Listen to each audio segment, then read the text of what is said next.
Pourquoi le monde entier se dispute la terre d'Israël? Aujourd'hui, beaucoup de personnes parlent contre Israël. Certains condamnent ce pays, d'autres l'accusent sans même connaître toute son histoire. Pour comprendre ce qui se passe aujourd'hui, il faut revenir à la source, la Bible.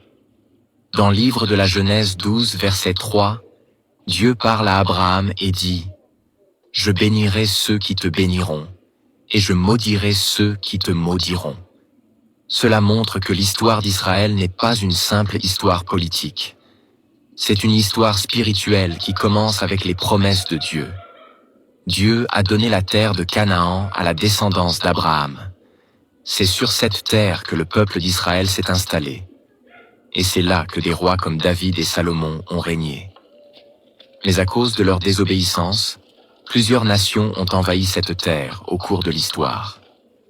Finalement, l'Empire romain a détruit Jérusalem et le Temple. En l'an 70 après Jésus-Christ, l'armée romaine a ravagé la ville. Beaucoup de Juifs ont été tués, d'autres ont été dispersés dans plusieurs pays du monde. Ce moment marque ce qu'on appelle la grande dispersion du peuple juif. Le peuple d'Israël n'a donc pas quitté sa terre volontairement. Il a été chassé par les conquêtes des empires. Pendant près de 2000 ans, les Juifs ont vécu en Europe, en Afrique du Nord et dans d'autres régions du monde. Pendant ce temps, leur ancienne terre a continué d'être habitée par d'autres peuples. Avec le temps, la région a été appelée Palestine, et plusieurs populations y vivaient déjà lorsque les Juifs ont commencé à revenir.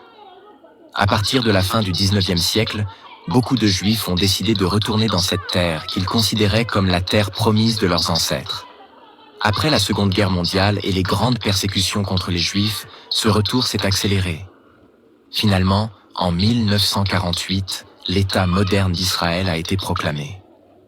Mais comme la terre était déjà habitée par d'autres peuples, notamment les Palestiniens, cela a créé des tensions et des conflits qui continuent encore aujourd'hui.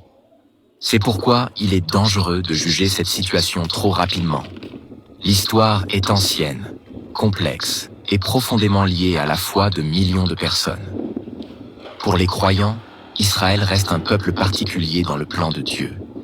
C'est dans cette terre que Jésus-Christ est né, qu'il a prêché et qu'il s'est offert pour le salut de l'humanité. Avant de condamner un peuple, il faut connaître son histoire. Avant de parler contre une nation, il faut comprendre ce que Dieu a établi dans le passé. La Bible nous appelle à la sagesse et à l'humilité. Aucun homme ne peut donner des leçons à Dieu. Aucun homme n'a demandé la permission d'exister avant de venir au monde. Dieu est souverain. Il agit selon sa volonté et accomplit ses plans à travers l'histoire. C'est pourquoi la Bible nous invite plutôt à prier pour la paix. Dans le livre des Psaumes 122, verset 6, il est écrit « Demandez la paix de Jérusalem. Car au-delà des conflits, Dieu désire que les peuples cherchent la paix et la vérité. »